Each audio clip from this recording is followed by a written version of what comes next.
Danas ću vam pokazati više učinkovitih načina kako da se riješite mrava u vrtu i kući. Mravi, iako su važan dio prirodnog ekosistema, mogu postati veliki problem kada se nasele u vrtovima i domovima. Njihova prisutnost često prolazi nezapaženo dok ne prouzroče ozbiljnu štetu. U vrtovima mravi ne samo da kopaju tunele i oštećuju korijene biljaka, već i aktivno štite i hrane se izlučevinama lisnih ušiju.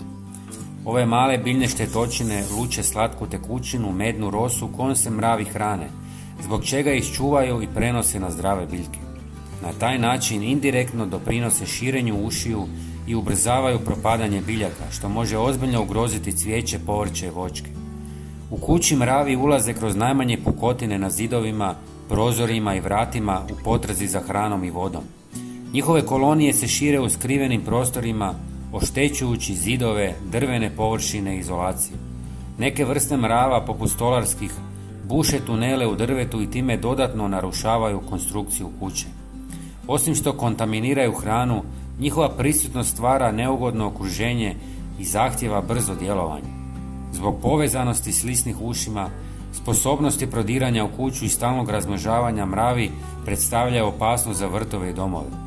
Preventivne mjere i prirodna sredstva za njihovo odbijanje ključni su za očuvanje biljaka, zaštitu doma i stvaranje zdravog životnog okruženja. Prvi način je da samo posipate cimet na mravinjake koji će ih učinkovito odbijati. Cimet sadrži prirodnu tvar koja djeluje kao snažan repelent za mnoge insekte.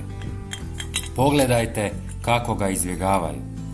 Dok samo poneki uplašeni mrav stane na cimet, ali odmah se primijeti kako mu smeta. Za nekoliko minuta svi mravi će otići. Prijatelji, napišite mi u komentarima kako se vi rješavate mrava, koja sredstva koristite. Hvala vam. Sada ću vam pokazati još učinkovitije tekuće sredstvo koje će prodrijeti i u njihove tunele. U 300 ml vruće vode dodajte pola ili više žlica crnog papra, jer sadrži piperin, spoj koji iritira osjetila mrava i tjera ih da izbjegavaju tretirana područja. Njegova zrnasta tekstura otežava kretanje mrava kada se pospe na njihove staze. Miris papra također zbunjuje njihov osjet mirisa, zbog čega gube orijentaciju. Zatim dodajte žlicu mente, jer sadrži mentol koji paralizira osjetila mrava i sprječava ih u traženju hrane. Eterično ulje mente stvara snažan mirisni sloj koji zadržava svoju učinkovitost danima. Biljka mente u vrtu također može smanjiti broj mrava u blizini kuće. Zatim dodajte 100 ml octa, koji svojim kiselim svojstvima mijenja mirisne tragove koje mravi ostavljaju kako bi pronašli put.